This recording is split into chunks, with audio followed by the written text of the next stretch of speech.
est 7 h, madame, monsieur, bonjour. Voici le sommaire de ce matin. Spécialisé dans la fabrication de faux passeports et la délivrance de faux visas, un réseau mafieux écope 20 ans de prison assorti de amendes transactionnelles. Telle est la décision rendue au tribunal de grande instance de Kinshasa-Gombe. Développement dans un instant. À suivre également à la une de ces matins. Un logiciel permettra désormais d'analyser, de traiter rapidement et de corriger l'examen d'ITA. Raissa Malou, ministre du temps en charge de l'éducation nationale, a présidé hier la cérémonie inaugurale de ces logiciels. La circulation est quasiment interrompue entre le commune de Mongafula et Ntsele. La pluie a détruit le pont jeté sur la rivière Lukaya. Madame et messieurs, voilà tout pour les sommaires.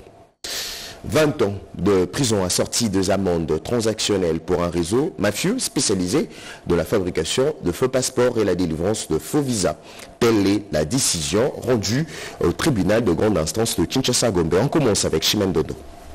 Le tribunal des grandes instances de Kinshasa-Gombe, siégeant en procédure de flagrance, condamne à 20 ans de servitude pénale principale 3 prévenus pour association des malfaiteurs, falsification de sceaux et faux en écriture. Il s'agit de Wilunga Nadine, Mabiala Etine Cédric et Nzola Masiala Papi, tous 3 opérant dans la délivrance de faux visas aux requérants. Ces réseaux mafieux octroient des faux visas d'établissement aux expatriés ouest-africains et turcs, moyennant 400 et 1500 $ selon les types de visas.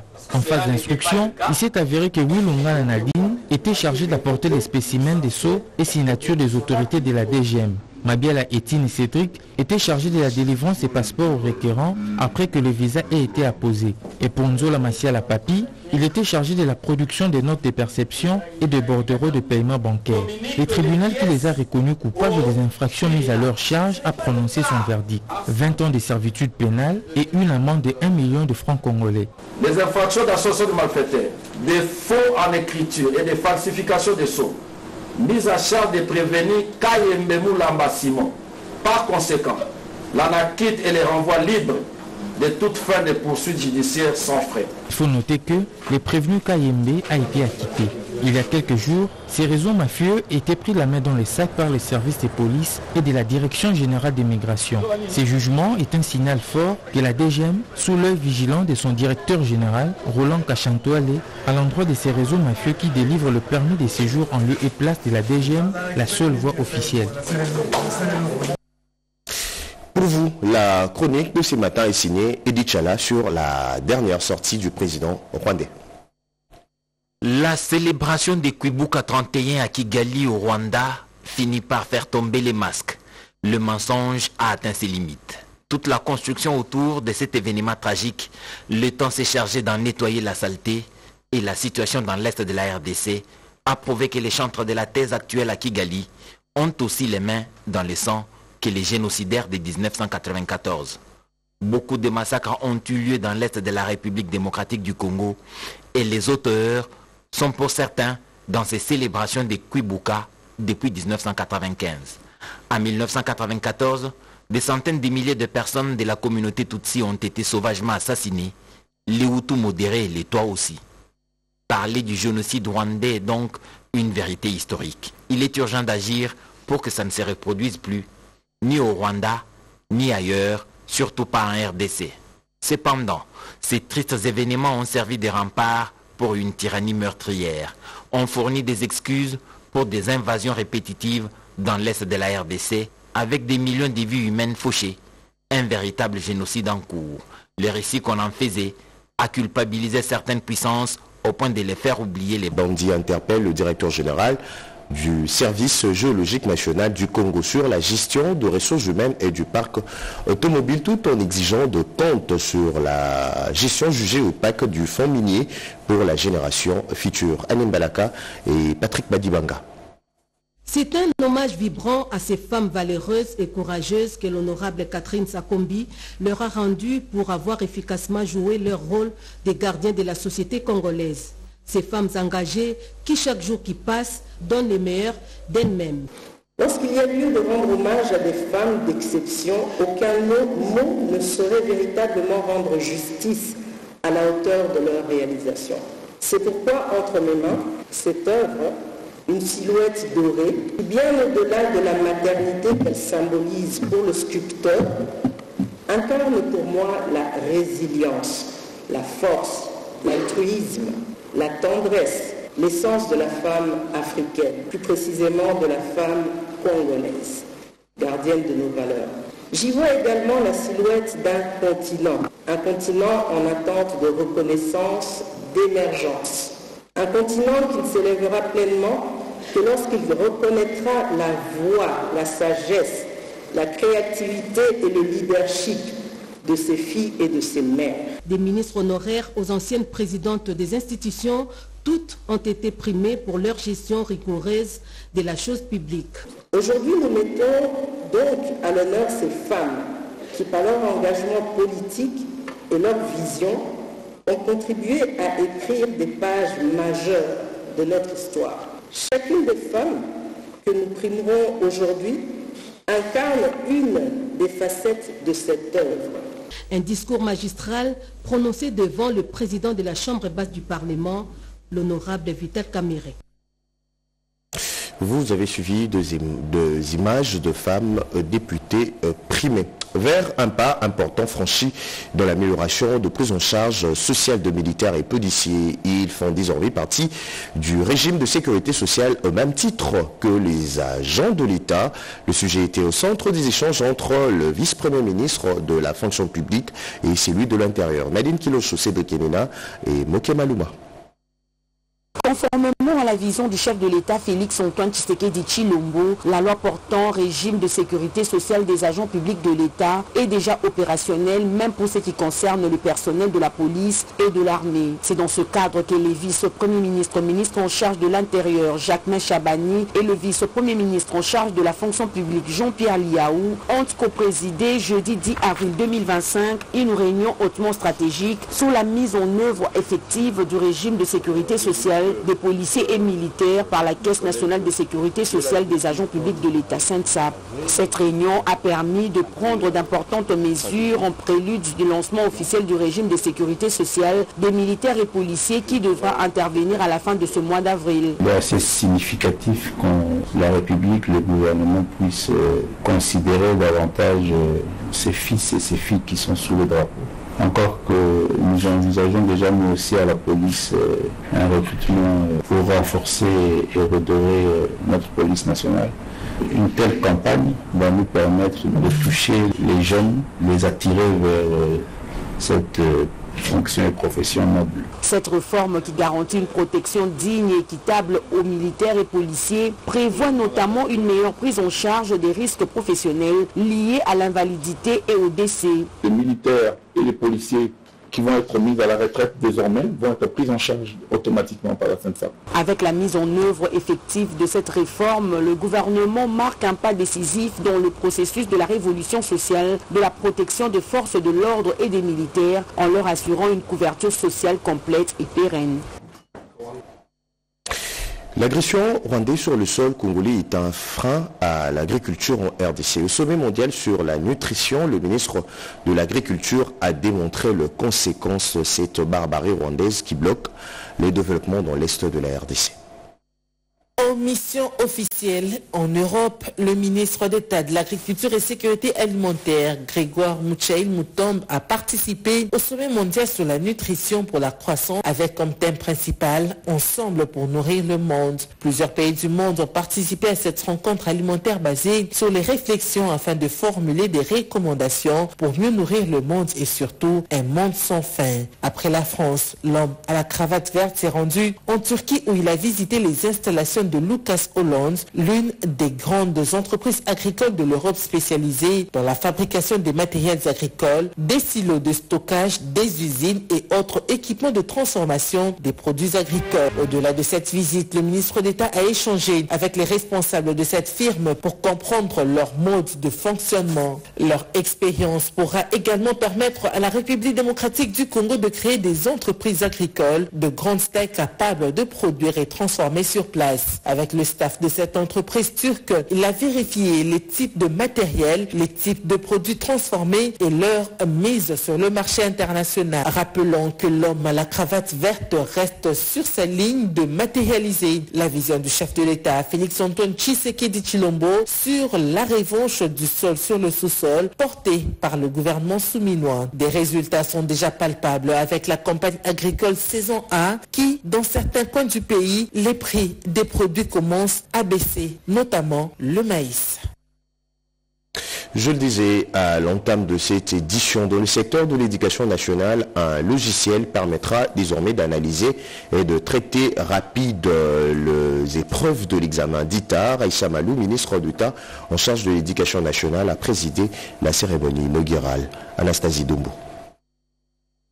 Un nouveau logiciel de correction de l'examen d'État basé sur l'intelligence artificielle, baptisé SNOT Manager, a été introduit à l'inspection générale à l'enseignement dans le but d'accélérer les corrections et la publication des résultats. Cette solution numérique innovante a été développée sous l'égide du ministère en vue d'automatiser la correction des copies, réduire les délais de traitement et minimiser les erreurs humaines. C'est là à l'approche de la session ordinaire de la 59e édition de l'examen d'État. Avec la technologie de l'intelligence artificielle, tout ce qui est en train de voir les jours en ce moment ici, il était important de mettre à profit les avancées technologiques pour passer d'un ancien système vers le nouveau que nous avons maintenant. Une structure qui résonne sur tout ce que l'on peut avoir comme innovation en rapport avec l'informatique dans notre ministère. Et c'est une première. Avant, on avait beaucoup plus de chargés des histoires en rapport avec l'administration, tout simplement.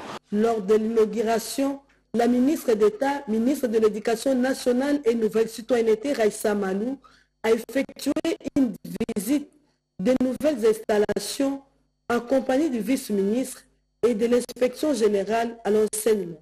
Ce dernier a présenté les différentes innovations mises en place, soulignant l'impact positif de cette réforme sur le processus d'évaluation. La pluie a détruit le pont jeté sur la rivière Lukaya. Ainsi, la circulation est interrompue entre le commune de Mongafula et Nsele, nous informe Serge Merlamata. D'une longueur d'environ 100 mètres, le pont Lukaya, jeté sur la rivière portant le même nom, n'a pas tenu face à l'immense quantité d'eau de pluie torrentielle qui se sont abattues dans la province du Congo central et qui a ravagé une partie de la ville de Kinshasa. Des poteaux électriques ont également cédé. À l'heure actuelle, les populations des communes de Mongafula et Nsele, des entités séparées par la rivière Lukaya, peinent à passer d'un côté à l'autre. Et ce, après l'écoulement de cette infrastructure. Des échelles en bois, des fortunes installées contre les bétons du reste de la structure servent des tremplins pour les passants moyennant 500 francs congolais. Il y a aussi des roches immergées des eaux qui permettent aux habitants de ces coins d'atteindre les dérives. Un appel urgent pour la réhabilitation de ces ponts est lancé par la population de cette partie de la ville de Kinshasa. Affaire à suivre. Sont toujours dans le même chapitre. Victime de pluie du week-end dernier à Kinshasa, le blessé et autres malades internés dans les hôpitaux de la capitale ont été visités par la ministre en charge des Affaires sociales, Edith Chala. Poursuivant ces visites de réconfort, la ministre des Affaires sociales, Action humanitaire et solidarité nationale, Nathalie Aziza Mounana, s'est rendue dans les hôpitaux Vijana, général de référence mère et enfants, pour apporter un soutien substantiel aux victimes blessées de la catastrophe naturelle intervenue le week-end dernier à Kinshasa. Dans ces établissements, la ministre a veillé à ce que les victimes reçoivent les soins appropriés. Elle a également pris l'initiative d'apporter des éléments essentiels pour assurer un suivi optimal des traitements. Nous prenons plus de 7000 familles en charge, catégories confondues, femmes, enfants, femmes enceintes, vieillards. La ministre lui-même nous a apporté tout ce dont nous avons besoin. Nous sommes très ravis et nous l'avons rassuré que nos différents sites sont très bien organisés parce qu'il y a dans les différents sites, il y a des équipes et dans chaque site, nous avons le box de santé avancé. C'est dans ces box de santé que nous recevons tous les patients. Après sa visite dans les hôpitaux précités, Nathalie Aziza Mounana est retournée sur les sites d'accueil pour s'assurer que les sinistrés étaient correctement pris en charge. Les sinistrés victimes de inondations survenues dans la capitale congolaise ont bénéficié d'une assistance de la part de maman Marthe Kassalou Tshisekedi à travers sa structure Afoprem. Rodépanda. Elle n'est pas restée indifférente face à la catastrophe naturelle qui a touché des milliers de Congolais vivant à Kinshasa et ses environs. La mère du chef de l'État, Maman Marthe Kassalou Tshisekedi, a délégué une équipe de membres de sa structure AFEPRO afin d'apporter une assistance aux sinistrés hébergés dans les sites Tata Raphaël, une réaction urgente qui cadre avec la mission de l'ASBEL AFEPRO. C'est un paquet composé de vivres et non-vivres. Sa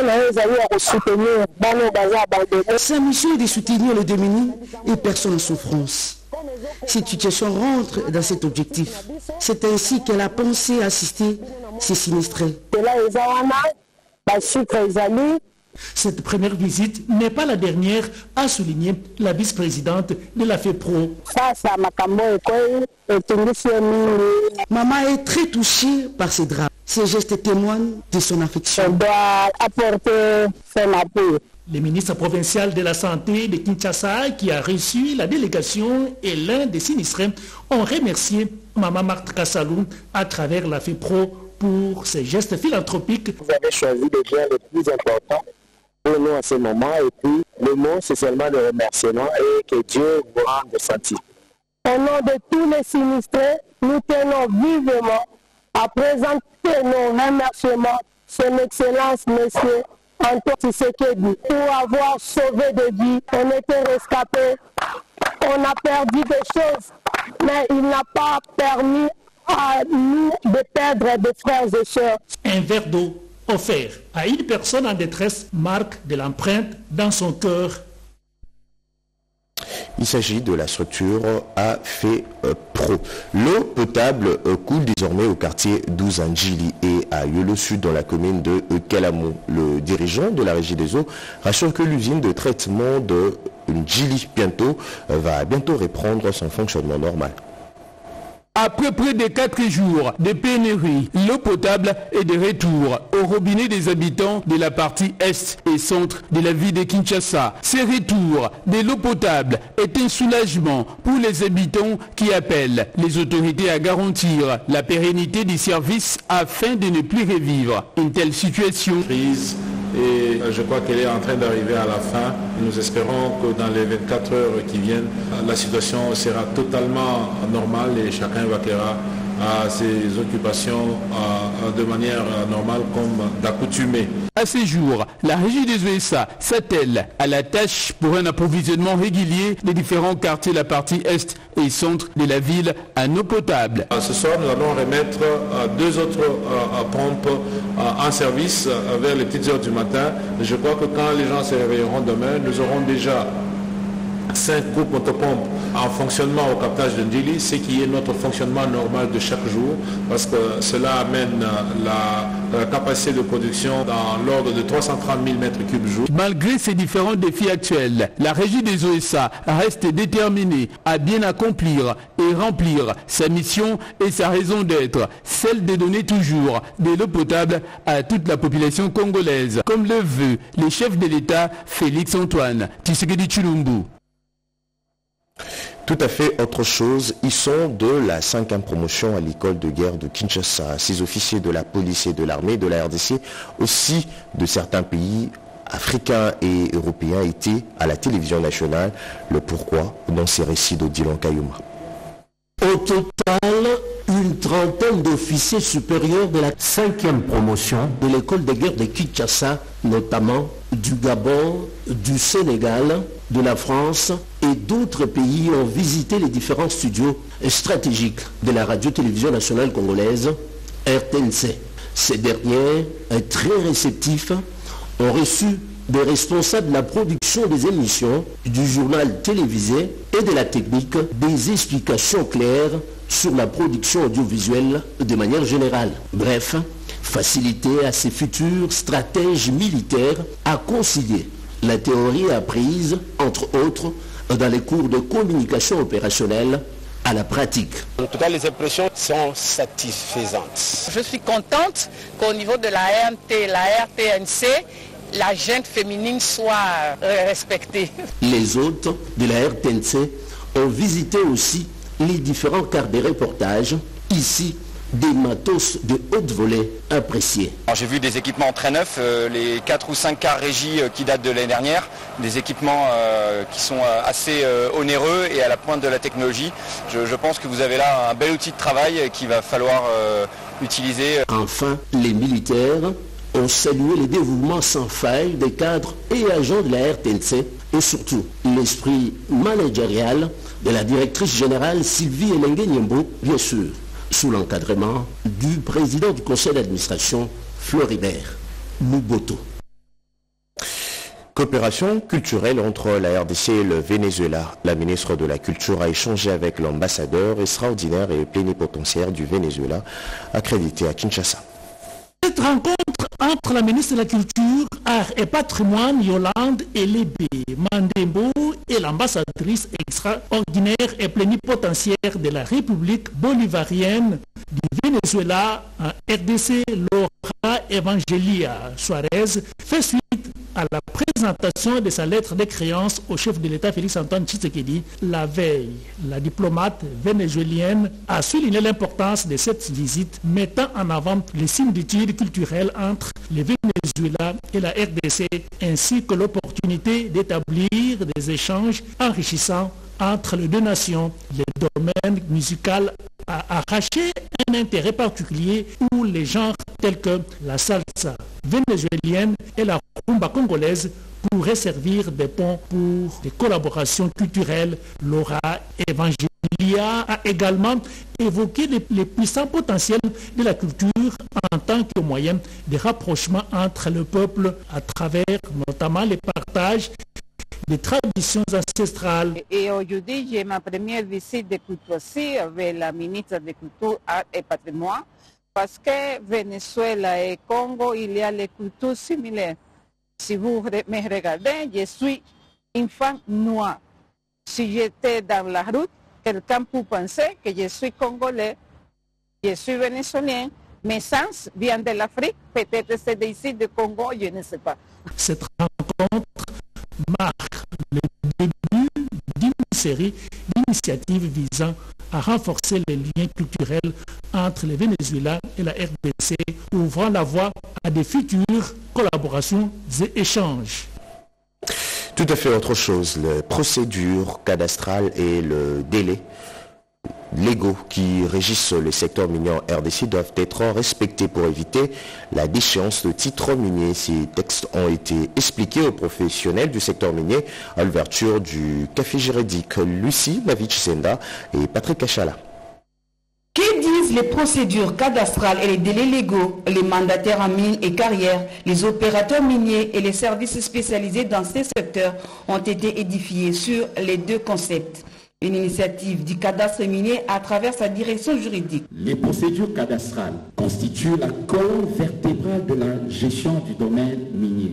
Elles doivent être menées dans le strict respect des textes, en particulier s'agissant des délais, pour garantir un environnement d'affaires stable, prévisible et attractif. Pour le directeur général du CAMI, Popol Maboliayenga, cette rencontre est une opportunité devant consacrer une compréhension commune des procédures cadastrales. Ce café juridique n'a pas pour prétention de tout résoudre aujourd'hui, mais a l'ambition de créer une dynamique, celle du dialogue, de la compréhension mutuelle et surtout de la recherche commune de solutions durables. Ensemble, faisons en sorte que les délais ne soient plus perçus comme des obstacles, mais comme des garants de rigueur, d'équité et de performance administrative. Les délais dans l'instruction des demandes des droits miniers et des carrières doivent être respectés, précision du chef du département cadastral et notariat, Chomari Kifuluka. Le chef du département études juridiques, Chama Kapuku, et son collègue des droits et titres, Mbouyamba Chibenji, ont chacun expliqué les impacts, les sanctions, mais également les conséquences juridiques du retrait du certificat d'exploitation minière.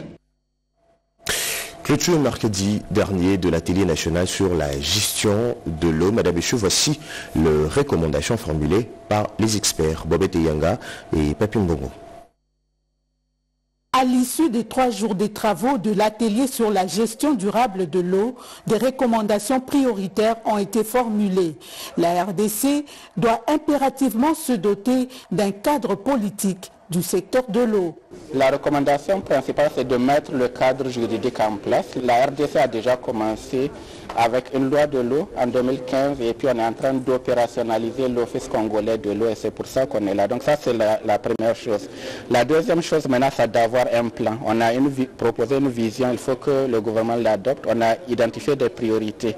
Maintenant, sur la base de ces priorités, il faut les décliner en actions concrètes. La RDC dispose déjà d'une loi dans le domaine de l'eau, donc il est intéressant que cette loi soit transcrite en fait dans un document de politique pour leur permettre d'asseoir en fait un cadre institutionnel du secteur de l'eau qui soit fort et qui soit bien légiféré.